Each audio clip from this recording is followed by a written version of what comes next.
함께 자리에서 일어나시겠습니다. 도드리심으로 주일 예배 시작하겠습니다.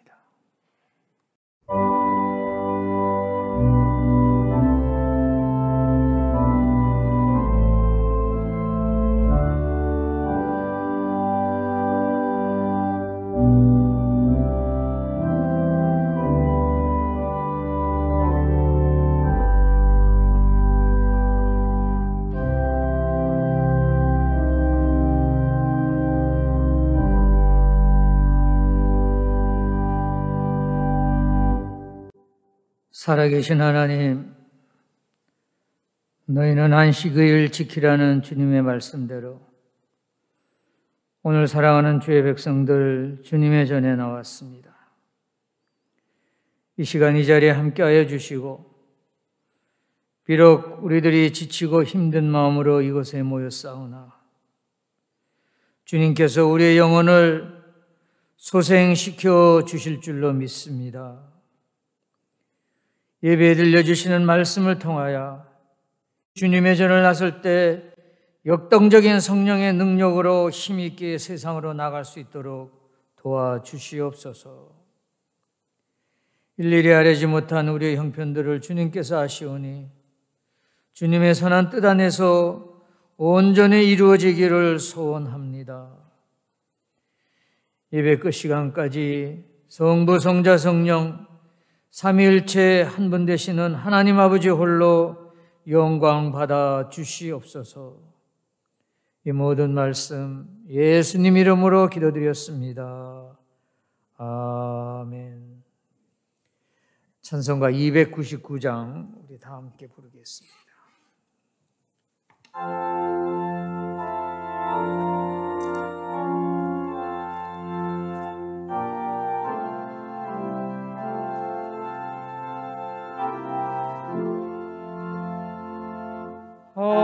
하나님 사랑을 온전한 참 사랑 내 맘에 부어주시사 충만케 하소서. 내 주님 참 사랑 햇빛과 같으니 그 사랑 내게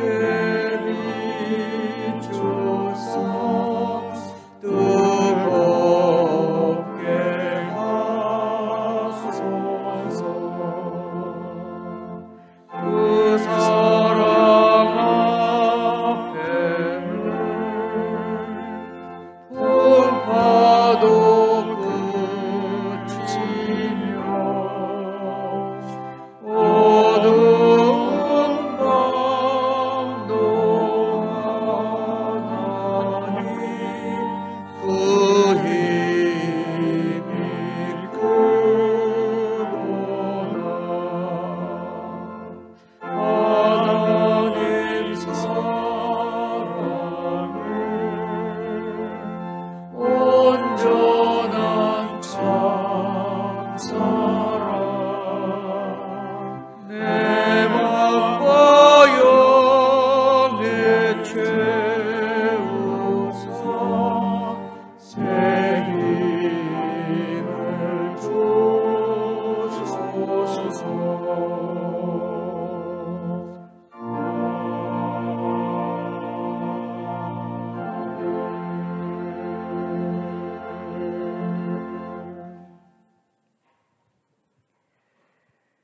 교동문 8번 여러분의 순서지 3면 상단에 있습니다. 어리석은 자는 그의 마음에 이르기를 하나님이 없다 하는도다. 그들은 부패하고 그 행실이 가증하니 선을 행하는 자가 없도다. 여호와께서 하늘에서 인생을 굽어 살피사 지각이 있어 하나님을 찾는 자가 있는가 보려 하신즉 다 치우쳐 함께 더러운 자가 되고 선을 행하는 자가 없으니 하나도 없도다. 죄악을 행하는 자는 다 무지하나 그들이 떡 먹듯이 내 백성을 먹으면서 여호와를 부르지 아니하는도다. 그러나 거기서 그들은 두려워하고 두려워하였으니 하나님이 의인의 세대에 계심이로다. 너희가 가난한 자의 계획을 부끄럽게 하나 오직 여호와는 그의 피난처가 되시도다. 이스라엘의 구원이 시온에서 나오기를 원하도다. 여호와께서 그의 백성을 포로된 곳에서 돌이키실 때 야곱이 즐거워하고 이스라엘이 기뻐하리로다. 아멘. 이 시간에는 여러분의 순서 짓는 대로 우리가 한 목소리로 참회의 기도를 드리시겠습니다. 거룩하신 하나님, 지난 한 주간도 말씀대로 살지 못하고 주님의 영광을 가린 죄를 참회합니다. 우리를 긍휼히 여기시고 십자가의 은혜로 용서하여 주옵소서. 우리 주님은 선하사 용서하시기를 기뻐하십니다. 지금도 살아계셔서 말씀과 성령으로 역사하십니다. 누구든지 주를 찾는 이에게 한없는 사랑을 베푸시고 새 힘을 주심을 믿으시고 위로받으시기 바랍니다. 아멘.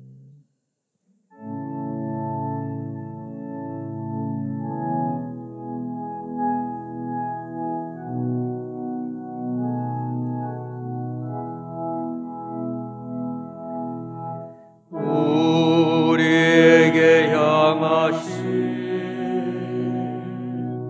여호와의 인자하심이 크고 크도다.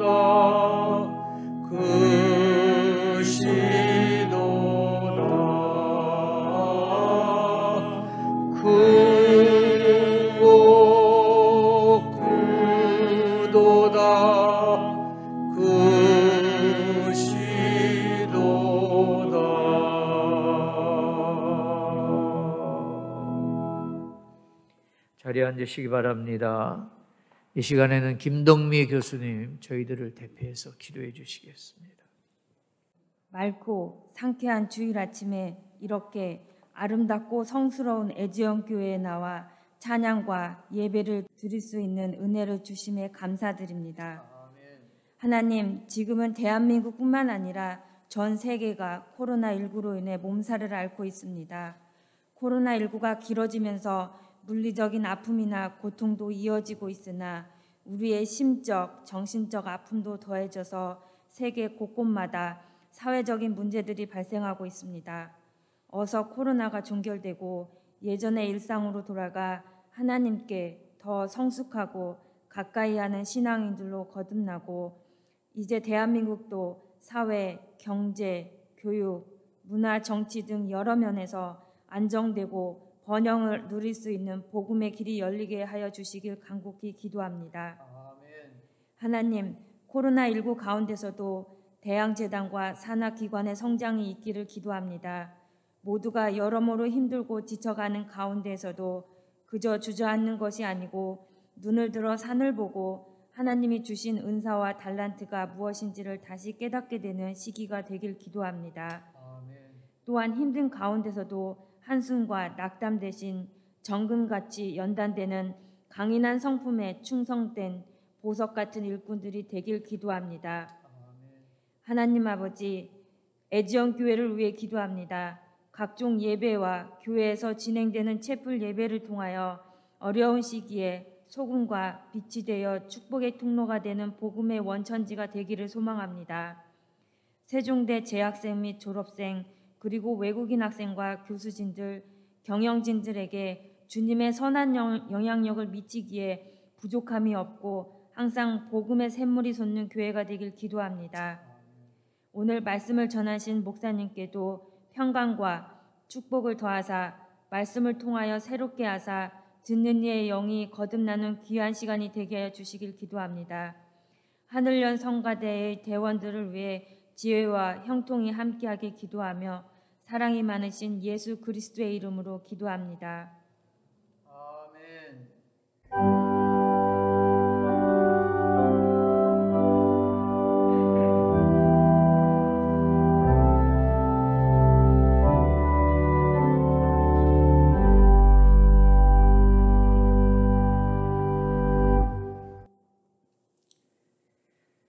오늘의 말씀 신명기 33장 29절이 되겠습니다. 여러분의 순서지 3면 중간에 있습니다. 한 절이기 때문에 우리 다 같이 한 목소리로 합독하시겠습니다.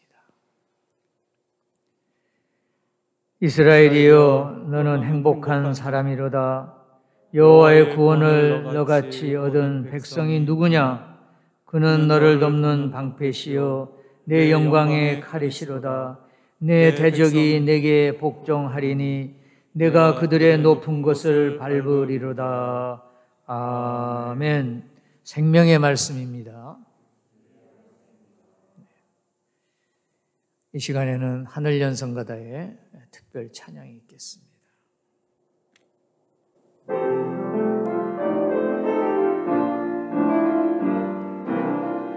간절한 기도 들려오네. 누군가 기도하네. 권능의 손 펼치자 모든 환난을 면대하신 주의 지혜 주의 지혜. 누군가 기도하네.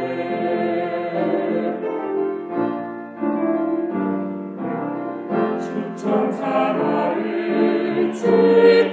지키시네. 늘 항상 지켜주시니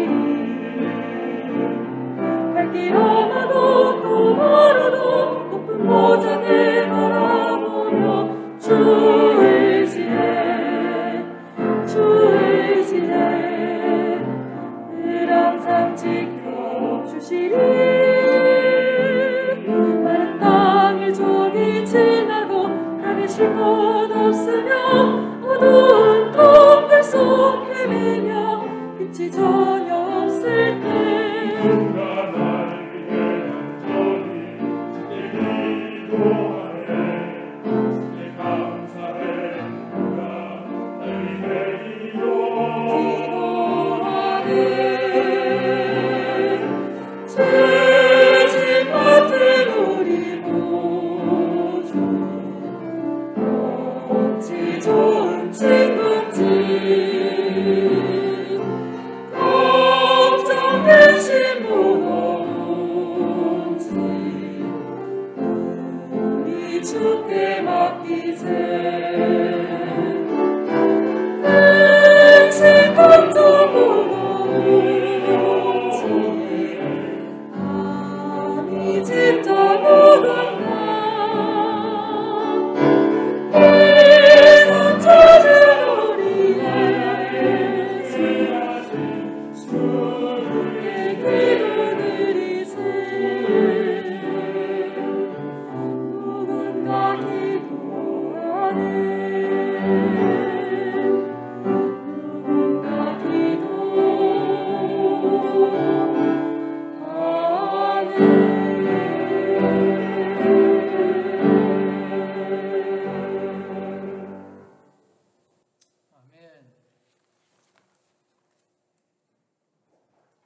행복을 주제로 설교하려고 하니 너무 흔하고 일상적인 주제가 아닌가 하는 생각도 들었습니다.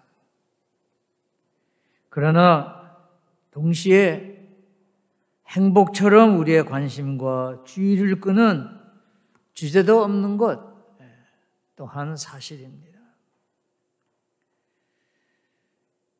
여러분, 우리가 다 살아가는데 인생의 궁극적인 목적이 무엇이지요? 한마디로 요약해서 행복입니다. 다 아시죠? 언젠가 책방에 갔더니 행복론같이 행복을 다룬 책들을 모아놓은 코너가 따로 있는 것을 보았습니다. 행복에 관한 책이 그렇게 많은 줄 몰랐어요. 아주 인상적이었습니다. 또 노래 가사를 보면 운명이나 복에 관한 내용들이 대부분입니다. 소설이나 영화도 예외가 아닙니다. 만족과 기쁨을 주는 행복감을 나타내려는 시나리오를 바탕으로 이야기를 풀어갑니다. 이처럼 행복이 사람들의 주요 관심사이고 궁극적인 목표처럼 여겨지지만 현실은 어떻습니까? 여전히 행복하지 못하고 불행한 사람들이 많아 보입니다. 소위 경제적인 면이나 지식의 차원에서 성공한 것처럼 보이는 200명을 대상으로 삶의 만족도에 대한 설문조사를 했습니다.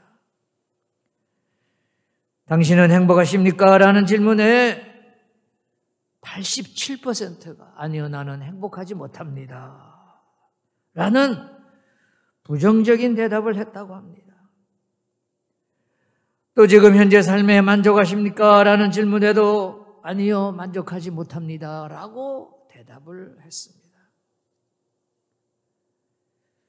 부자들이 행복하지 못하고 지식인들이 만족하지 못한다면 과연 세상에서 행복하게 사는 사람은 누구겠습니까? 그러나 오늘 저는 세상적인 눈에 보이는 외적인 행복이 아니라 이 성경적인 만족과 기쁨에 대해서 신앙생활이 채워주는 욕구 충족에 대해서 생각해 보려고 합니다. 먼저 오늘 본문의 배경에 대해서 말씀드리겠습니다. 구약의 신명기 33장은 전체가 모세가 죽기 전에 12지파에게 유다지파, 야곱지파, 레위지파 등등에서 각 12지파에게 전하는 축복을 담고 있습니다. 신명기 33장 1절을 읽겠습니다. 하나님의 사람 모세가 죽기 전에 이스라엘 자손을 위하여 축복함이 이러하니라 하였습니다. 그리고 이어지는 2절부터 28절까지 각 지파에게 전하는 축복의 말씀입니다. 그러니까 모세가 죽기 전에 이스라엘 12지파를 한 지파씩 돌아가며 축복해 주는 내용이 신명기 33장입니다. 내용인즉 모세의 유언인데 말 그대로 의미심장한 유언입니다. 모세의 일생을 보면 아시는 바와 같이 이스라엘 민족의 종교 지도자이면서 세상에 대해 많은 경험을 한 사람이에요. 특히 하나님의 귀한 일꾼으로 부름받아 민족의 영웅이 되어 하나님께 충성한 사람이에요. 죽을 때가 이르자 자신의 장지가 될 비스가산에 오르기 전 모압 평지에 백성들을 다 모아놓고 마지막으로 축복하였습니다. 26장 28절까지는 마지막으로 여수룬에게 축복한 후 29절은 총 결론편으로 이스라엘 백성 전체를 축복하고 있습니다. 모세인대로 시나이 반도 40년간이나 광야를 유랑했지만 드디어 목적지인 가나안 땅이 눈에 보이는 지점까지 도착했습니다. 그렇게도 소망하던 적과 끓이 흐르는 가나안 땅이 눈앞에 들어오는 아주 감동적인 그런 순간입니다. 그러나 모세는 자신만은 가나안 땅을 밟지 못하고 이 세상을 떠나야 한다는 것을 알고 있었습니다. 그래서 본문은 모세의 신앙 고백이며 이스라엘 백성을 위한 마지막 유언이며 동시에 예언의 말씀이라고 할 수 있습니다. 한 지파씩 돌아가며 12지파에게 축복하던 모세는 끝에 와서 이스라엘 민족 모두에게 너희는 행복자로다 하고 축복하고 있습니다. 오늘 설교 제목이 너희는 행복자로다. 이 구절은 시대와 지역을 초월하여 예수를 믿는 모든 신앙인들을 위한 말씀입니다. 영어로는 오 이스라엘 you are blessed 라는 축복의 선언입니다. 오 이스라엘이라는 단어는 오 성도들이여 라는 뜻입니다. 모든 성도들이여 너희는 행복자로다 라는 뜻입니다. 따라서 이 축복의 말씀은 오늘 여러분과 저를 향한 축복의 말씀이기도 합니다. 자, 그러면 여러분, 우리는 행복자로 살아가고 있습니까? 여러분 행복하십니까? 스스로 나는 복받은 자라고 생각하십니까? 오늘 저는 모세가 이스라엘을 향하여 여러분들은 행복하십니다 라고 말할 수 있었던 그 배경과 이유를 생각하면서 우리는 어디서 행복을 찾아야 할까? 만일 우리가 행복하다면 왜 행복한가? 이런 질문을 던지고 이에 대한 두 개의 답을 생각하면서 신령한 은혜를 구하고자 합니다. 첫째로 여러분, 행복은 내 안에 있습니다. 따라서 내 안에서 행복을 찾아야 합니다. 다른 말로 하면 외적 조건과 둘러싼 환경에서 행복을 찾으려고 하면은 행복은 멀어지고 때로는 오히려 불행해질 수가 있습니다. 다 아는 내용이죠. 그러나 설교를 통하여 다시 한번 내 안의 행복에 대하여 생각해 보고자 합니다. 이런 글을 읽었습니다. 값비싼 리무진 승용차가 고급 식당 정문에 멈춰섰습니다. 그러자 식당 안에서 지배인과 웨이트리스들이 최고의 요리가 담긴 그릇들을 들고 나오더니 차 안으로 들어갑니다. 이것을 길 건너에서 본 거지는 땅에 꺼지듯이 한숨을 내쉬면서 말을 뱉습니다. 도대체 저 차 안에는 있는 사람은 누구기에 저렇게 행복할 수 있단 말인가? 참으로 행복한 사람이로구나. 그런데 반대로 차 안에서 음식을 받아 먹던 사람은 차 밖에 있는 거지를 바라보면서 나는 다리가 없어서 이렇게 할 수 없이 차 안에서 음식을 먹고 있지만은 저 사람은 다리가 성해서 마음대로 자기가 가고 싶은 대로 갈 수 있다니 저 사람은 비록 거지지만 참으로 행복한 사람이구나. 이렇게 자신의 신세를 한탄했다 할까요? 자, 여러분, 그러면 과연 둘 중에 누가 더 행복한 사람입니까? 둘 다 불행한 사람이에요. 여러분, 행복은 눈에 보이는 외적 조건이나 환경 때문에 오는 것이 아닙니다. 늘 자신이 생각하는 이런 저런 행복의 조건을 남과 비교하면은 행복해질 수가 없습니다. 사도 바울을 생각해 보세요. 사도 바울은 정말로 많은 고난을 당한 사람입니다. 아마 살면서 바울과 같이 환경 때문에 고생한 사람도 없을 것 같습니다. 고린도후서 11장 23절과 30절에 보면은 옥에 갇히고 매도 수없이 맞았습니다.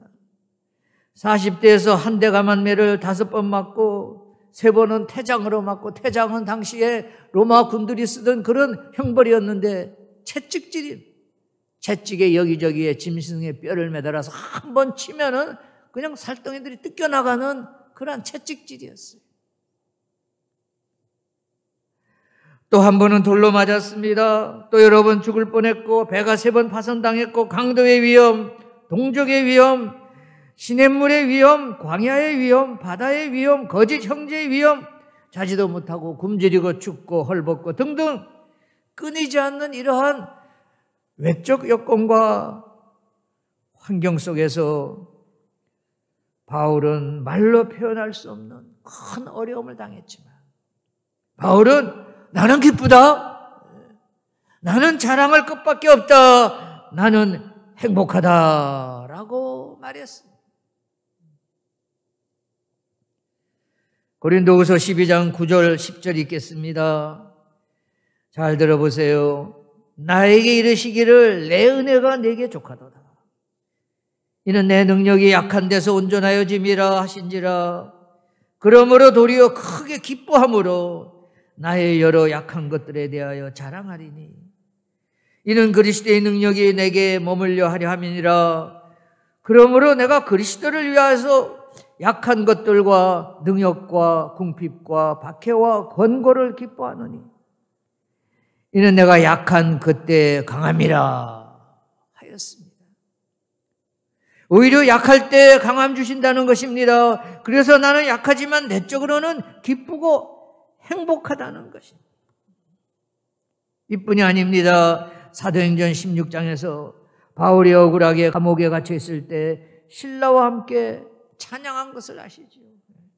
여러분, 감옥 안에서 어떻게 찬양을 합니까? 오늘 죽을지 내일 죽을지 모르는 그런 상황에.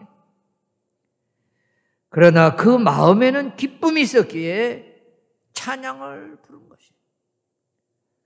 찬양하는 그 마음에는 행복감이 넘쳤을 것입니다. 바울은 환경의 악조건과 역경 속에서도 신앙인이 누릴 수 있는 신앙의 행복을 누리고 있습니다. 본문으로 돌아가서 요단강가에 도착해서 강 건너 가나안을 바라보는 유대인들을 생각해 보십시다. 아무것도 가진 것이 없는 방랑자들에 불과합니다. 이뿐이 아닙니다. 가나안 땅에 들어가기 위해서는 적대감을 가지고 기다리고 있는 원주민들과의 전쟁을 치루어야 합니다. 그런데 모세는 29절에 있는 바와 같이 이스라엘이여 너는 행복자로다 라고 말하고 있습니다. 그래서 우리는 어떤 결론에 이를 수 있습니까? 여러분, 환경과 행복은 별개입니다. 환경과 행복은 본성이 다른 두 항목입니다. 서로 다른 차원이어서 전혀 관련성이 없다 하겠습니다. 여러분, 고난을 당하지 않는다고 행복한 것이 아니에요. 바울은 불행한 듯 보이지만은 안으로 행복했습니다. 모세가 축복한 이스라엘 12지파도 겉으로는 결코 행복할 수 없었습니다. 다시 말씀드리지만은 행복과 환경은 별개예요. 여러분, 환경과 행복을 연관시키고 또 이 둘을 합하여 구분하지 못하면은 불행해질 수도 있습니다. 그런데도 현대인들은 환경에서 행복을 찾습니다. 외적 상황이 꼭 행복의 선결 조건으로 생각합니다. 아무쪼록 우리 애전 성도님들은 행복은 내 안에 있고 환경과 행복은 별개라는 사실을 늘 기억하시기 바랍니다. 즉, 우리가 말하는 행복은 신앙인이 신앙 안에서 누리는 내 안의 행복입니다. 모세의 유언이 우리에게 주는 중요한 교훈입니다. 둘째로는 사명을 가진 자가 행복합니다. 이런 글을 읽었습니다. 비교적 성공했거나 복된 삶을 살았다는 사람들의 삶을 보면 몇 가지 공통된 특성이 있다고 합니다. 저절로 한순간 한순간을 정성껏 살아갑니다. 학생이 글자 한자를 써도 정성 쓰면 잘 쓸 수 있고, 주부가 같은 음식을 해도 정성을 다하면 맛이 다릅니다. 세상을 살아가는 일도 적당히 하지 않고 정성을 다하면 성공의 가능성이 열립니다. 그래서 기쁘고 행복합니다. 둘째로는 정도를 걸어간 사람이 행복합니다. 세상에 유혹도 있고 곁길도 많습니다. 그러나 사람이 걸어가야 할 정도가 있습니다. 그런 길을 걸어가는 사람은 남들의 칭찬을 듣게 되고 자신의 삶의 보람을 느끼게 됩니다. 셋째로는 창조적인 삶을 개척해 가는 사람이 행복합니다. 날마다 자기의 삶을 반성하며 고쳐가는 사람이 행복합니다. 남이 잘못할 때 그것을 교훈 삼아서 자신은 과오를 되풀이하여 범하지 않습니다. 자기가 모르는 것은 배우고 아는 것을 선영하는 사람, 그 사람이 행복한 사람이에요. 넷째로 삶의 목적을 분명하게 하고 목표를 달성하기 위해 계획하고 노력하는 사람입니다. 하루를 살아도 아침에 계획하지 않은 일은 하지 않습니다. 자, 여러분은 어떻습니까? 삶에 분명한 목적이 있고 이를 이루기 위한 계획이 있습니까? 그렇습니다, 여러분. 사람은 의미 있고 보람된 일을 할 때 행복합니다. 최선을 다하여 목표를 향해 가는 사람은 하루하루가 행복합니다. 일도 하기 싫은 일을 억지로 할 수 없이 한다면 괴로움만 가중됩니다. 그러나 그 일이 신나고 재미있다면 만족감과 보람과 행복감을 느끼게 됩니다. 여러분, 지겨운 일이 왜 지겹죠? 보람과 의미가 없는 일을 반복하면 지겹죠. 그러나 맡겨진 임무를 자원하여 수고하여 완성할 때, 그 사명감이 충족될 때 깊은 행복감이 있습니다. 하는 일에 사명감을 가지고 최선을 다하여 성취한다면 그는 행복한 사람입니다. 플라톤과 아리스토텔레스는 행복이란 신의 뜻과 조화를 이루는 데서 오는 것으로 세상과 싸우거나 그것을 비판하는 것이 아니라 살고 있는 것에서 최선을 다하는 것이 행복이라고 말했습니다. 다시 바울 얘기입니다. 디모데후서는 바울이 감옥에 갇혀 있으면서 아들 같은 디모데에게 쓴 편지입니다. 디모데후서 4장 7절과 8절을 읽습니다. 나는 선한 싸움을 싸우고 나의 달려갈 길을 마치고 믿음을 지켰으니 이제후로는 나를 위하여 의의 면류관이 예비되었으므로 주 곧 의로우신 재판장이 그날에 내게 주실 것이며 내게만 아니라 주의 나타나심을 나타내는 모든 자에게 도니라. 아멘. 의의 면류관이 나를 기다리고 있다는 것입니다. 이것이 바울의 확신에 찬 인생관입니다. 그는 죽음 앞에서 나에게는 무엇보다 하나님의 큰 상이 기다리고 있다고 생각하였습니다. 그래서 그는 굴하지 않고 아무리 어려워도 다음 뒤에 주어진 일에 최선을 다했습니다. 오늘 본문에서도 모세는 자기 사명을 다 마친 후에 이제 죽음을 앞두고 이스라엘 백성들에게, 후손들에게 마지막으로 축복 기도를 하고 있습니다. 너는 행복자로다. 세계사 가운데서 행복한 사람으로 불리는 사람이 있습니다. 그는 좋은 교육을 받았고 나라의 재산까지 지냈습니다. 작가로서도 세계적인 명성을 떨쳤습니다. 80세에 완성한 평생의 역작인 파우스트는 세계 최고의 문학작품이 되었습니다. 괴테죠. 요한 볼프강 폰 괴테입니다. 그런데 그는 세상을 떠나면서 이런 말을 남겼다고 합니다. 세상 사람들이 나를 다 행운아라고 한다. 불행이 없는 사람이라고 한다. 그러나 내 평생 나는 행복하다고 생각한 적은 단 하루도 없었다.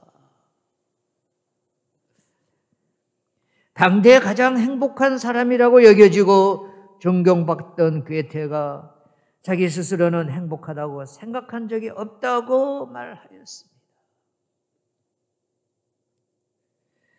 사랑하는 성도 여러분, 여러분은 어떻습니까?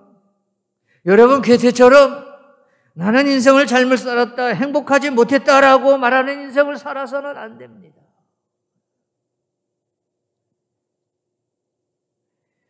오늘날도 행복을 모르는 사람이 얼마나 많습니까? 왜 모릅니까? 하나님의 축복과 사랑과 은혜 속에서 살아가는 신앙인 중에도 자신이 얼마나 행복한지를 모르는 사람이 적지 않아요.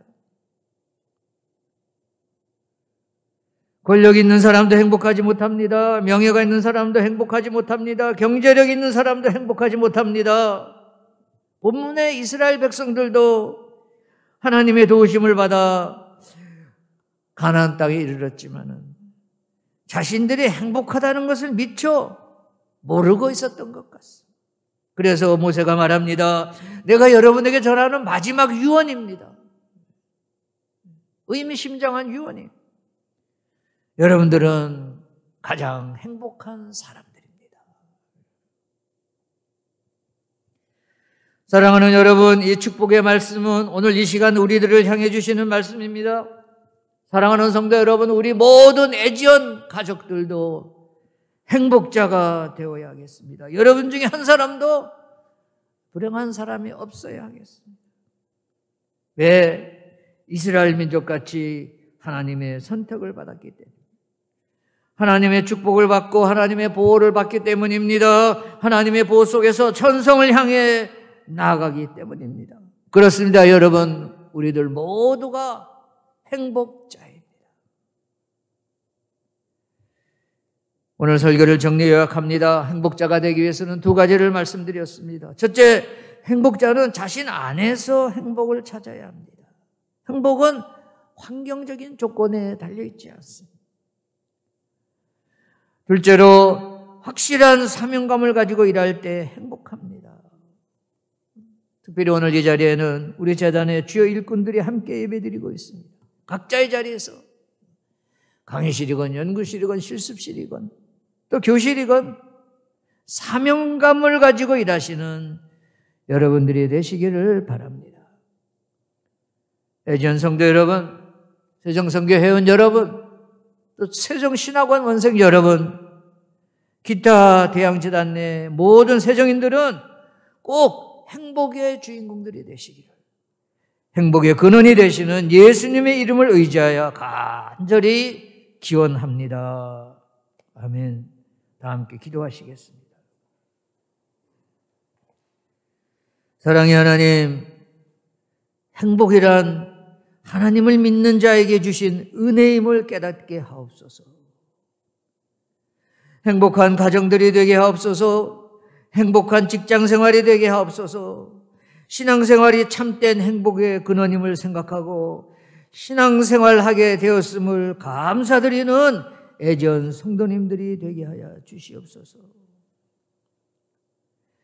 몰려드는 세속적인 물결 속에서 방황하지 않도록 지켜주시고 주님만이 가능케 하시는 이 내적 기쁨과 참된 기쁨을 누리는 만족하는 애전 성도님들이 되게 하시옵소서. 오늘도 나를 향한 주님의 말씀, 너는 행복자로다라는 말씀을 붙들고 날마다 찬송하며 살아가는 하늘나라의 백성들이 되게 하시옵소서. 이 모든 말씀 예수님 이름으로 기도드렸습니다. 아멘.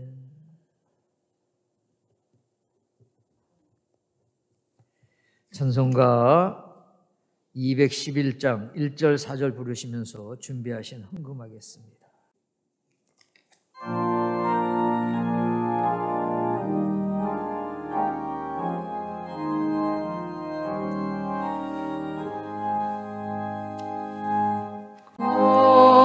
비싼 향유를 주께 드린 막달라 마리아 본받았소.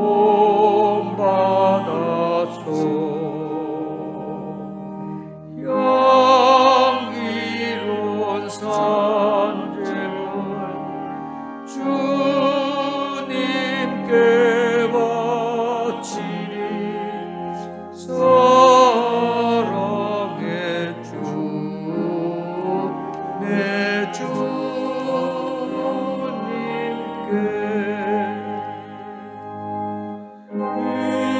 인생의 왕이 깃들어서 이 땅의 수고가 옛날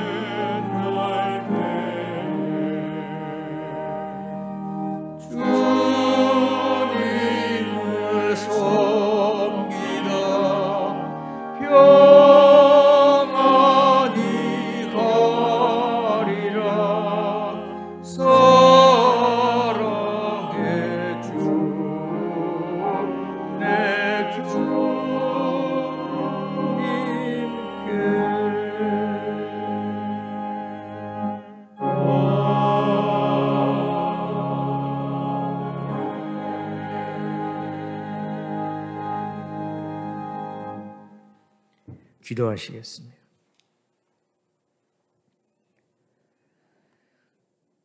은혜 가운데 살다가 다시금 주 앞에 나와 예배드리게 하심을 감사드립니다. 오늘도 저희들이 주님의 전에 나오며 적은 예물을 준비하여 드리고자 합니다. 주님, 빈손 들고 나오지 않은 저들을 붙들어 주시고 축복하여 주시옵소서.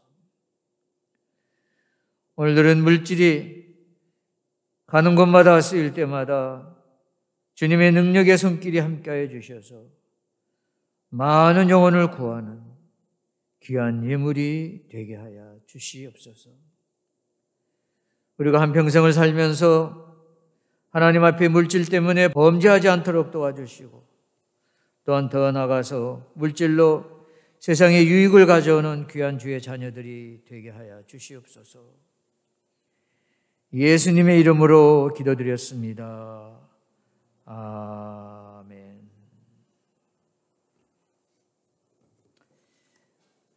네, 환영 및 광고의 시간입니다. 주보의 뒷면을 봐주시기 바랍니다. 오늘도 주일 예배 나오신 여러분들 한 분 한 분 진심으로 감사드립니다. 온라인 예배 영상은 화요일 오전 10시에 문자와 카톡방으로 보내드리고 있습니다. 또 기타 유튜브에 들어가셔서도 또 우리 교목실 홈페이지에 오셔서도 보실 수가 있습니다. 2번입니다. 4월의 기도 제목. 말씀드린 바와 같이 우리의 기도 제목은 첫째로 늘 우리나라, 둘째로 우리 재단, 셋째로 애지연교회, 또 교목실 늘 기억하시고 기도해 주시기를 부탁을 드립니다. 어제도 또 코로나 확진자가 600명 넘고 해서 우리가 다 좀 불안해하지만은 예배는 대면 예배를 드려야 한다고 생각을 합니다. 좀 어렵지만은 우리가 다 방역 조치를 철저히 하고 함께 모여 예배를 드리고자 합니다. 이 신앙생활은 좁은 길로 가는 생활이에요. 넓고 편한 길로 가는 것은 신앙생활이라 할 수가 없습니다. 그렇게 하시고 우리가 가능한 한 모든 방역 조치를 철저히 하려고 하니까 주일날 오셔서 함께 예배를 드려주시기를 부탁을 드립니다. 또 예배 끝나고서는 친교 모임 없습니다. 그대로 퇴장하시면 되겠습니다. 자, 찬송가 430장 부르시고 제가 축도하고 오늘 예배를 마치겠습니다.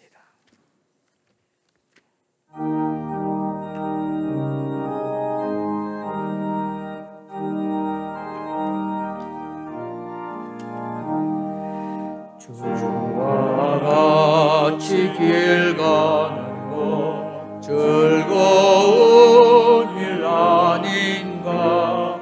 경리 주를 걸어가신 발자취를 밟겠네. 한 걸음 한 걸음 우리 주와 함께 날마다 우리 걸어가리. 우리 나이 같은 우리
자의 똑같이 우리들도 천국에 들려 올라갈 때까지 주와 같이 가겠네. 한 걸음 한 걸음 우회수와 함께 날마다 우리 걸어가리.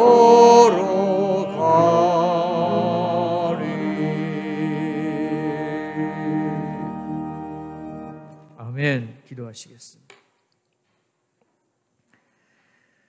먼저 우리나라와 민족, 사회와 이웃을 위하여 기도드립니다. 우리나라 대한민국을 지켜주시옵소서.